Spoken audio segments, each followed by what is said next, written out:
नमस्कार मेरे बहन और भाई लोग। आज मैं बताने जा रहा हूँ एक ये इम्पोर्टेंट प्रश्न है और ये 4 नंबर का है, जो कि हर बार बोर्ड परीक्षा में पूछा जाता है और ये बहुत ही इम्पोर्टेंट प्रश्न है। तो चलिए वीडियो को शुरू करते हैं। तो भाई और बहन लोग, अगर इस प्रश्न को आप अच्छे से तैयार कर लेते हैं तो इसमें आपको 4 नंबर मिलेंगे और बोर्ड में आएगा, एकदम आएगा, ज़रूर आएगा। अगर आप यहाँ पर देखें कितनी बार आया है तो यहाँ पर आप पूरा रिज़ल्ट भी देख सकते हैं। अगर ये पूरा का पूरा आप याद कर लेंगे ना, अगर एक बार सिर्फ आप ये पूरा पढ़ लेंगे ना, तो ये पूरा आपके दिमाग में एकदम अच्छे से बैठ जाएगा, सिर्फ आपको पढ़ने से। तो मैं इस प्रश्न को सबसे पहले प्रश्न का उत्तर एकदम संक्षेप में समझा देता हूँ। इस प्रश्न का उत्तर है, जैसे कि बाज़ार में वस्तुएं तो हैं, लेकिन उन वस्तुओं को खरीदने के लिए व्यक्तियों के पास धन नहीं है। ऐसी स्थिति को आर्थिक महामंदी कहते हैं। और ये विश्व में आर्थिक महामंदी 1929 में आई थी, जिसके कारण भारत पर बहुत बड़ा प्रभाव पड़ा। तो इसका उत्तर हम पढ़ लेते हैं पूरा। इसका दोस्तों आप स्क्रीनशॉट लेते रहिए, यानी कि आसानी से आपको याद हो जाए। स्क्रीनशॉट रहेगा तो आप कभी भी इसको दोबारा पढ़ सकते हैं। स्क्रीनशॉट लेते रहिए, इन सभी पैसेज का आपको स्क्रीनशॉट ले लेना है।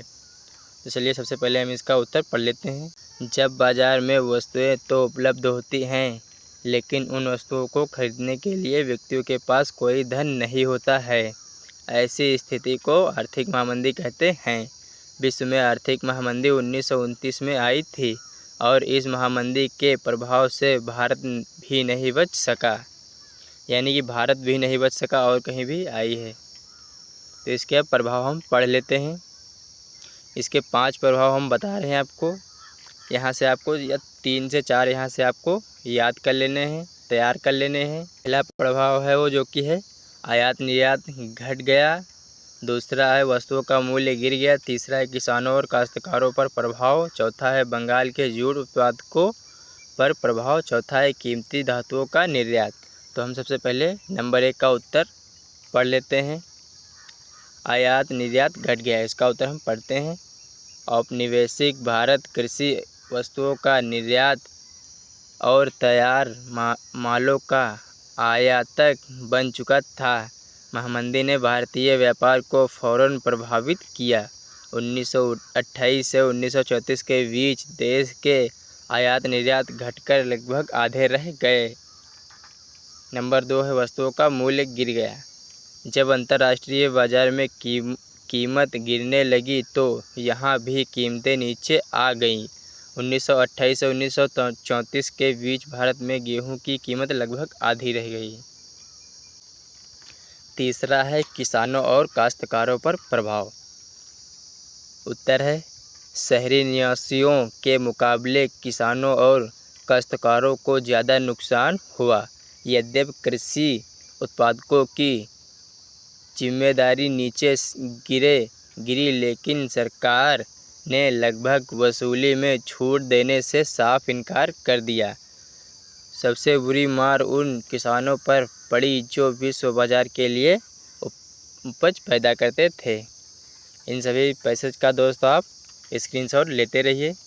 चौथा है बंगाल के जूट उत्पादकों पर प्रभाव। उत्तर है बंगाल के जूट उत्पादक के वे कच्चा जूट उगाते थे, जिसके कारखानों में टाट की बोरियां बनाई जाती थी। आप भी लोग देखे होंगे जो टाट की बोरियां आती हैं।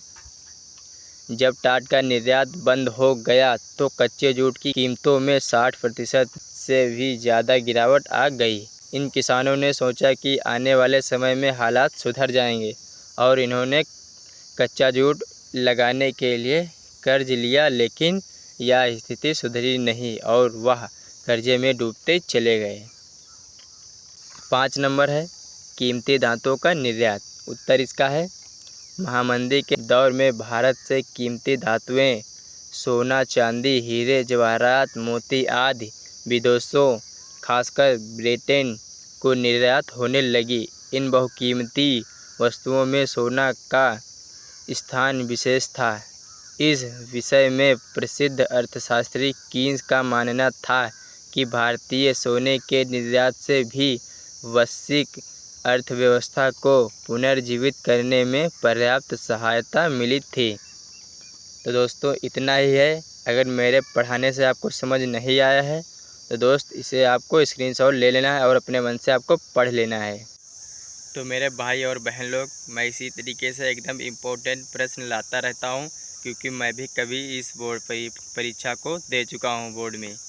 तो मैं आपको एकदम बहुत इम्पोर्टेंट प्रश्न दूंगा।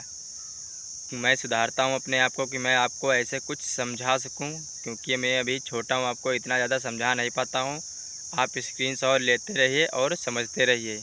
अगर मेरी वीडियो अच्छी लगी हो तो मेरे चैनल पर अगर आप नए हैं तो चैनल को सब्सक्राइब करके एक लाइक ज़रूर कर देना। तो चलिए मैं आपसे अगली वीडियो में मिलता हूँ, तब तक के आप अपना ख्याल रखना।